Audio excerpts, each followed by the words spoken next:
Welcome to the Shoulda Bet More podcast presented by Go Boys. Coming up on the show, Jonathan Von Tobel of VSiN will join us. We will discuss the weekend in the tournament, look ahead to the Sweet 16, and what an uneventful weekend it was. Last time we talked, it was Thursday night going into Friday. So you know what? Thursday was a little bit of a bore outside of Oakland. Sanford made a late run, and bad job by me. I was watching that game with a few other games on Thursday night. I didn't realize what a terrible call that was Thursday night against Sanford. But either way, I said, you know what? It happens. Maybe we'll get a better day Friday, which we did. Yale beating Auburn and Colorado beating Florida all within like a 1 minute, 90-second span was really incredible. At Yale, Auburn ending was incredible, where you thought you had it with Yale, then Auburn had time after time to try to tie it or win it, including a 3 at the buzzer. But after that, and again, the Friday night games were decent. Got a couple upsets with Grand Canyon, with James Madison, but Saturday and Sunday, and again, I'm recording this with some of these games still going on. By the time I talk to JVT, everything will be finished. But I decided to go a little early because UConn is burying Northwestern, Alabama in control against Grand Canyon. The other games are final. Clemson, Baylor got close for a little bit, but I mean the weekend was a bore. I mean it's all chalk, no upsets, no Cinderella. Again, by the time I talk to JVT, we'll know if Yale won. That could be the story. Maybe Houston gets knocked off. That would be a story. But as of now, all the ones are still there. All the twos are still there. I mean, it's a couple of threes knocked off. Kentucky loses, but I mean, you got 10 of the 12 best tournaments pretty much still in the tournament. So very unusual. Look, it happens. We're not entitled to these upsets. I think, the last few years, I remember as a kid, a 15 beating a 2 was like unheard of. It was like a once in a decade kind of thing. And we got spoiled the last 3 years. Not only is a 15 beating a 2, but they've gone on to make the Sweet 16, which had never happened until 3 years ago. And then we get it 3 years in a row. So well, that's actually not true. Gulf Coast made it, I think, a decade or so ago. They did win 2 games to get it. But I mean, look, it's 3 times in 3 years that a 15 is not only beating a 2, but gone to the Sweet 16. So we've gotten spoiled with these, and we did get the 13 over the 4 with Oakland. We did get Yale beating Auburn, which was fun. Another 13-4, and Auburn was a good 4. And again, if Yale is somehow able to beat San Diego State in a few hours, that will be the story of the tournament heading into the second weekend. But it was just it happens. I mean, Saturday was okay. We got Creighton, Oregon was an absolute classic where Oregon's got to be sick to their stomach. I know you could say, hey, it's chalk money, it's house money. We weren't even expecting to be in the tournament. We win our Pac-12 tournament, win a game. All right, we lost a tough one. We'll live with it. I guess that's true. But when you're up 4 with 20-something seconds left, about to go to the Sweet 16, and you don't get there, that's a tough one. That's a really tough one. There's a big difference between the round of 32 and the Sweet 16. I mean, Sweet 16 is that I'm going to say rarefied air, but look, you're making it to the second weekend. That's a special thing to make it Sweet 16. I think, when coaches retire, when coaches die, you always say, hey, made this many Final Fours, made this many Sweet 16.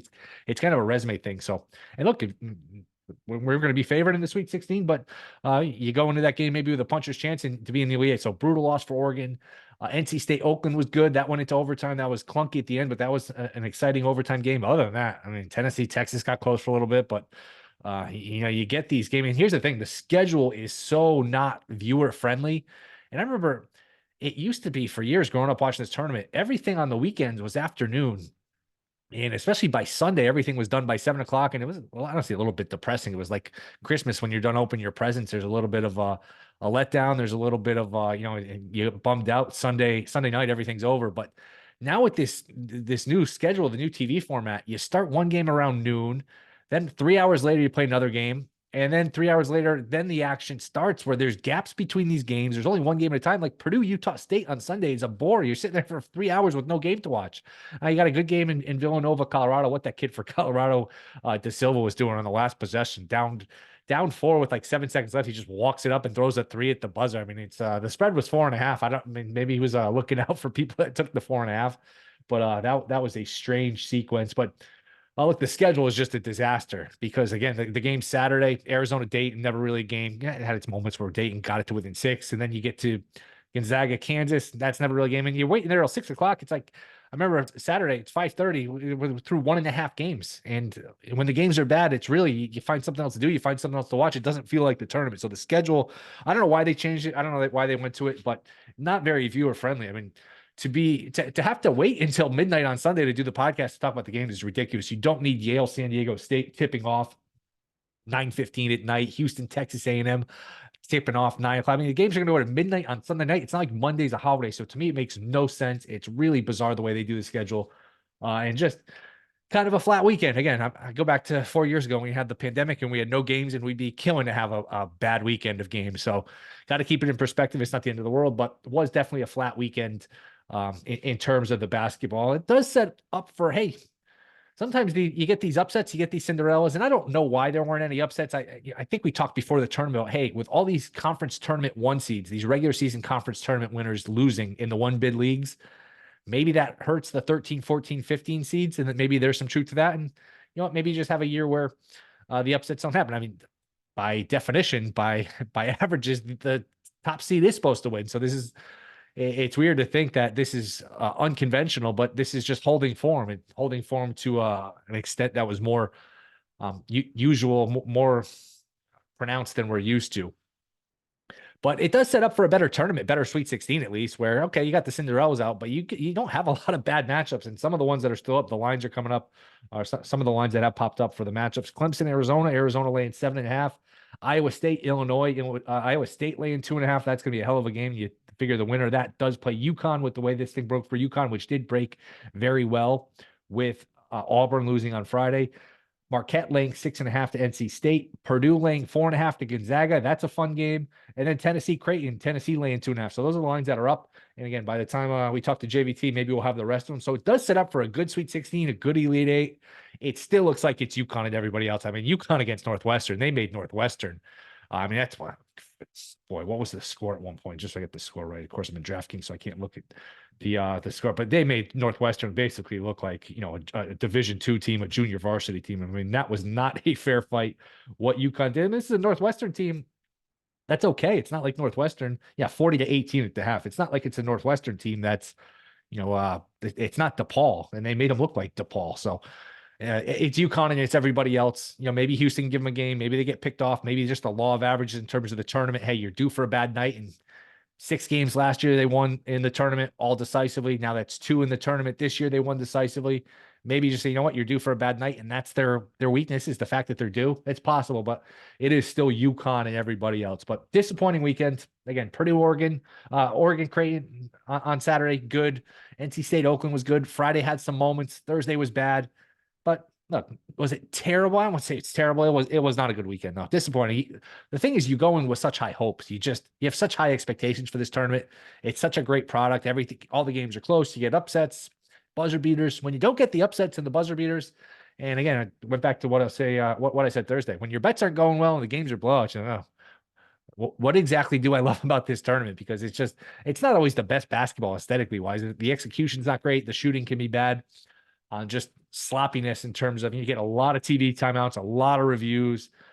Some of these games can drag on forever. So when the games aren't good and your bets aren't hitting, I'll say what I said Thursday, that it can be a rough watch, rough experience. So we will talk to JVT in a minute. We'll see if this, we'll see if we can get some of these Cinderellas to continue their run here. Again, by the time I talk to JVT, we'll know what Yale did. We'll know if Houston got on to the next round. But if chalk holds in these later games as I'm doing this, then we are really looking at a chalk tournament, which is unusual, but it does make for a good second weekend. So we will discuss all of that. And next, this is the Shoulda Bet More podcast.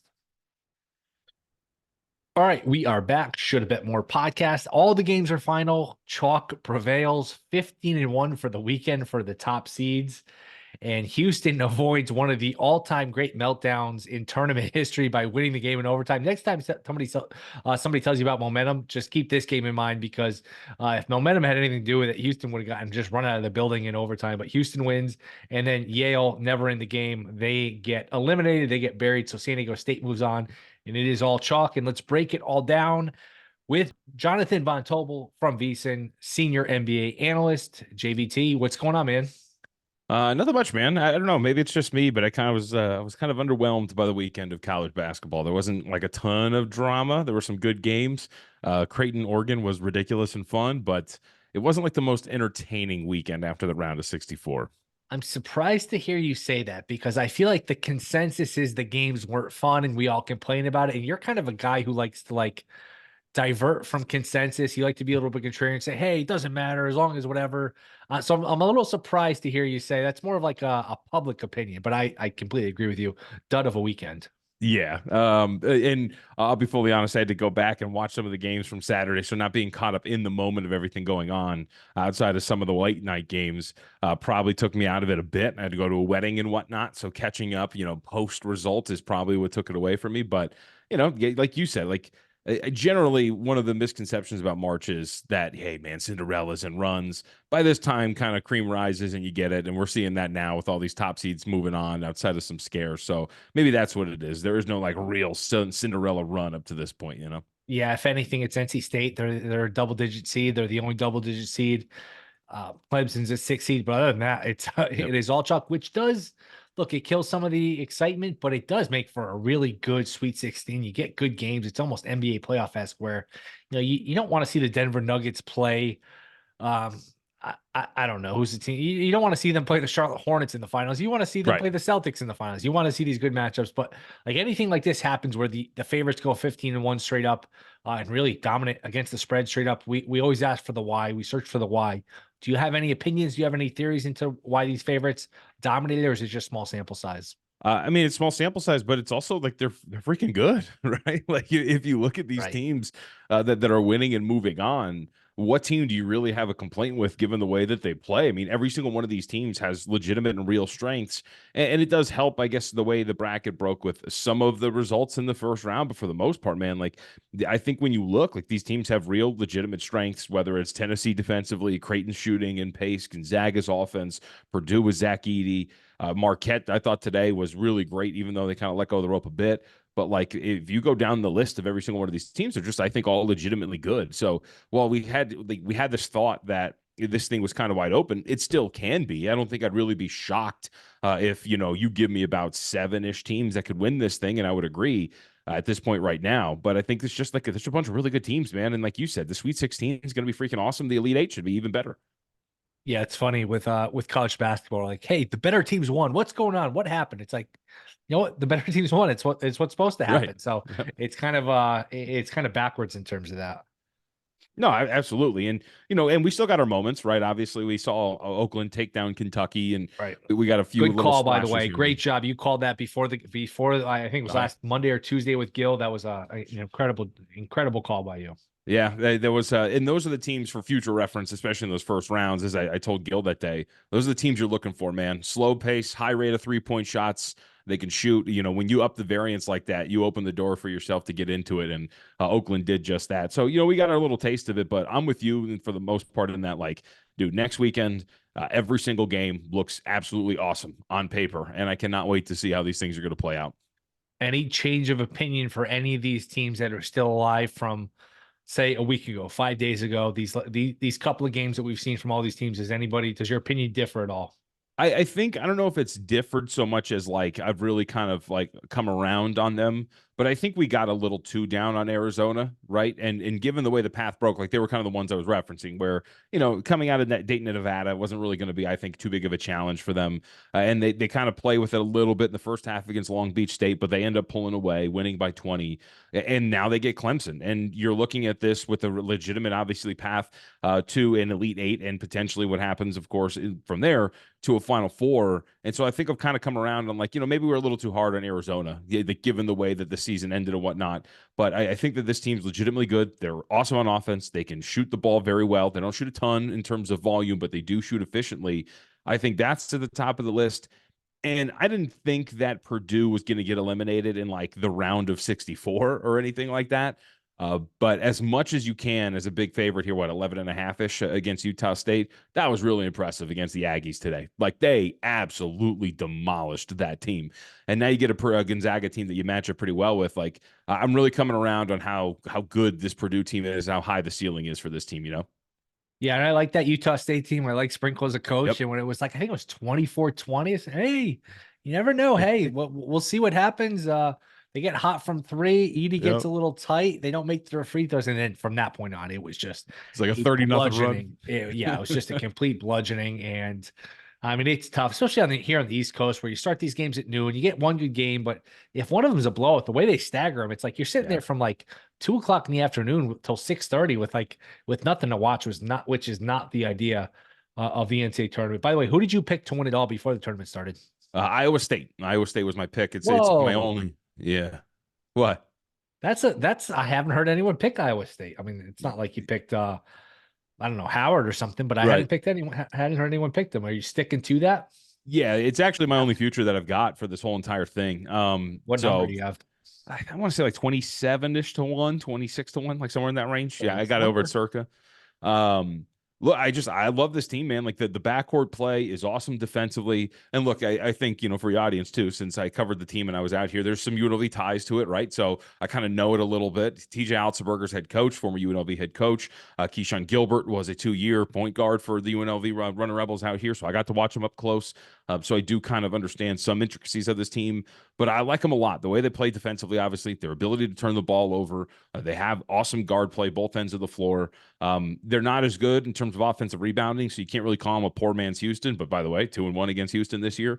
The team's great, and I think that this path setting up at the very least, because I did bet them over Illinois, which I know we'll get to, but to take on UConn potentially here in this Elite Eight is going to be absolutely fascinating to watch. But Iowa State was my pick for the whole thing. Wow, I didn't know that. That's definitely a unique pick. Let's just go through some of the Sweet 16 Yeah. games as the lines are starting to pop up, and I'll read them off to you, and at the end you can just tell me what jumps out to you if anything. Arizona laying 7.5 to Clemson, North Carolina laying 4 to Alabama, Iowa State laying 2.5 to Illinois, Marquette laying 6.5 to NC State, Purdue laying 4.5 to Gonzaga, Houston laying 4 against Duke, Tennessee laying 2.5 against Creighton. I'm in Connecticut, so I can't see the Connecticut It's San popping Diego up right State now. line. I'm probably 9, 10, something like that. 10 with a total of 135. Okay. Take it wherever you want to go. What jumps off the page to you? A couple 9.5s actually appearing too. So I think there's three, and I think I might be a little chalky here in this round. So I mentioned already, I might as well go with it. Iowa State, I like 2 with them here against Illinois. We saw some spots like open 3 and come down. I like this team a ton. And when you're playing an Illinois squad that doesn't have a true point guard against a backcourt that's going to pressure you and force turnovers the way that Iowa State's going to be able to do, I just don't think it's a really good matchup for Illinois. And as we've seen a couple of times throughout the regular season, we saw a little bit in their first round matchup as well against Morehead State in that first half. This is not the most steady defense that Illinois has had in past years under Brad Underwood. And when you look at the Keyshawn Gilbert at the point of attack here for Iowa State, their ability to use those turnovers to get easy buckets going the other way, to be able to throw multiple defensive pieces at a guy like Terrence Shannon Jr. and limit him in one-on-one matchups and feel comfortable so you can stay home everywhere else. I think that this is a team that just matches up well with Illinois. So I laid 2 with Iowa State initially. So that's one of the first bets that I made. And the other, as we kind of mentioned, so I laid it with Arizona too here against Clemson. And I think that when you look at this, and I laid 6.5, it's 7.5 in a lot of different places now. But I think when you look at Clemson to the first 2 games, Will, the first thing that just sticks out to me, both your opponents shot a combined under 30% from 3, right? Like that's not going to happen again here against Arizona. They don't have a high volume of 3-point shots, but they're very, very efficient. They will play with pace. They will get up and down the floor. They are very versatile in the ability to rebound. And I'm looking for some, regression the other way with your opponent shooting. And I think that's going to be a pretty big edge here for Arizona. And I kind of feel like they're a little slept on, right? Like everybody was kind of cheering for I this agree. team. You know what I mean? To like, especially against Long Beach State, we're like 5 minutes in. You saw a whole bunch of like, okay, here we go again. And it was like, let's let the game play out. And now you saw that, in a relatively sweatless victory here in the round of 32. So I think this team comes into this round a little undervalued, especially against a Clemson squad that I think kind of got lucky with the draw, right? New Mexico, I loved them. I will be very honest. But New Mexico shoots like 19% from 3. You absolutely crush them. And then, of course, you get an opponent that shoots under 30% again the next time around. I think that's about to wear out here against a very efficient Arizona offense. Yeah, and I'll admit, like I've been super high in Arizona. I will admit it. I let it get to me that was it Friday night game in the Pac-12 tournament against USC where they're up 19 at one point and you turn around and they're down 10 in the second half. They have so many of these lapses where it's like, you know what? I can't do this to myself anymore. So I admit it got to me, but look, I said this about them in Kentucky the whole time. I wouldn't be shocked if they lose round 1. Wouldn't be shocked if they're playing for the title that Monday night. It's just Yep. those are the 2 teams that are the most confusing, and we saw it play out with Kentucky, and maybe we'll see it play out to the positive here with Arizona.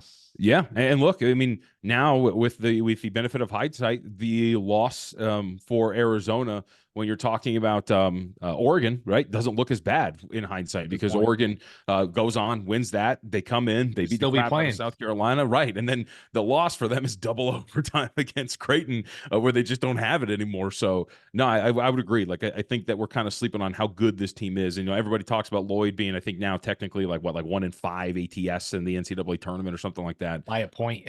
Yeah, right. Exactly. So, no, I like this Arizona team a lot, especially given the opponent and the draw that they have. Yeah, and Oregon up four, not just double overtime, up four Yeah. with 25 seconds left.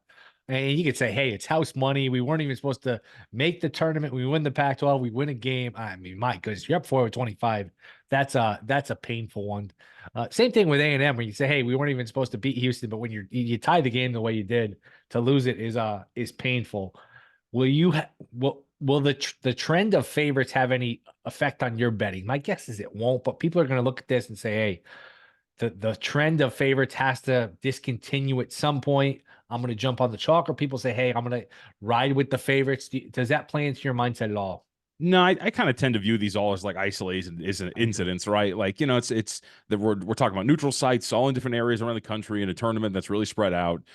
You're getting all these days off in between your next games at different sites now again. I tend to think that that was more of a coincidence than anything else. And I mean, so look, it wasn't even the only thing, right? We saw the coincidence, if you will, of these big dogs in the first half covering and then going on getting smoked in the second half and ended up not covering. So, do you continue to do that as you move forward with the dogs? Probably not. So I tend to view them as kind of these incidents that just popped up as opposed to, hey, this is going to be the theme of the tournament. Although I will say I did bet two favorites already and I might add a third. So What would the third be? let's see. So we talked about all those. The other would be, look, I am very anti San Diego State. I've bet against this team in every round of the Mountain West Conference tournament. That ended up coming out profitable. Bet them again, or bet UAB. That worked out today. Did not. Took 5.5 against Yale. Don't think I'm going to get there. Oof. Yeah. Hey, I like those though because I don't have to Spoiler worry. alert, you didn't get there. I think Yeah, right. And 30 you don't have to points. worry about it. You know what I mean? I was like, okay, cool. I can stop tracking this. This is no problem. But I think the San Diego State team is very flawed on offense, and UConn does such a good job of doing what it needs to do against opponents like this. They will not let Jaden Ledee beat them. It'll be everybody else, and that is a terrible shooting team. Dead last in the Mountain West in 3-point percentage. They don't have a lot of perimeter creation. And this is not the San Diego State team of old, man. Like they used to have Nathan Mensah and others that would be able to just really attack the glass and beat teams up, kind of like a hockey thing, right? Dump and chase sort of deal, generate second chance opportunities. They're smaller this year. They're not going to be able to do that against UConn. This is a team that will in their last now, I think it's last 7 games are 2-5 against the spread. They're one of the worst cover teams in the country. I think they just came into this as one of the most overvalued teams in the tournament. So I bet against them the first 2 rounds, split it so far. I'm just going to go back to the well here again, and there's worse teams to do it with them with UConn. Would it be laying the 10, or would it be like a San Diego State team total under, maybe a first half team total under, maybe a little mix of the 2 or 3? I think you could do San Diego State team total under and lay it with UConn. Now, I want to see what the market does because, as we talked about, a couple tens popped up initially, but the rest of the spots we're looking at are 9.5. But like Circa opened up 9.5, went up to 10. Other spots, I'm sure, will head in that direction. So I think it'll probably settle in at 10, lay 9.5 here. But that's going to be the play for me. And I think you could totally add in an under on a team total for San Diego State. Yeah. You're an NBA guy. Do you get a little, does your nose get in the air a little bit when you watch the college basketball, the execution at the end of the games, the over coaching? Do you get a little turned off by the quality of the product? Or you just, hey, I love watching it, and you know what? It is what it is. No, yeah, it is what it is. You know what I mean? Like, obviously, there's moments you're like just the overall skill level too. When you're talking about just play to play, the thing that I will say, I guess I turn my nose up a little bit. The overcoaching does like Oh, kind of kill you.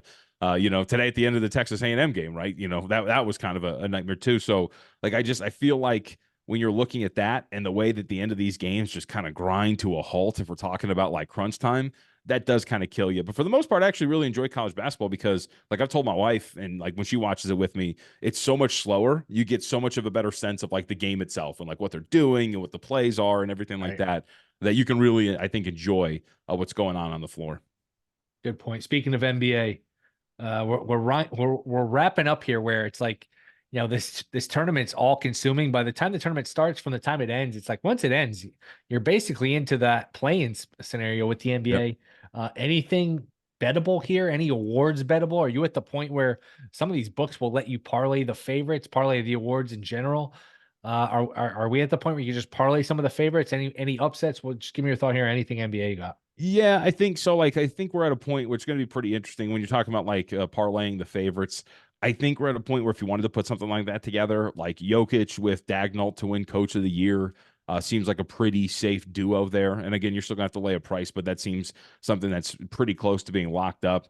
The rest of them are pretty up in the air, despite the fact that we do have some odds-on favorites. I'll give you an example. So Malik Monk is minus 1,000 to win Sixth Man of the Year. Nas Reed's 8-1. Norm Powell's 30-1. I just listened to a podcast with Zach Lowe, who doesn't have a ballot, by the way, and Mo Dakhil, who used to work for inside the NBA front office. I think he worked for the Clippers last and works for the Athletic.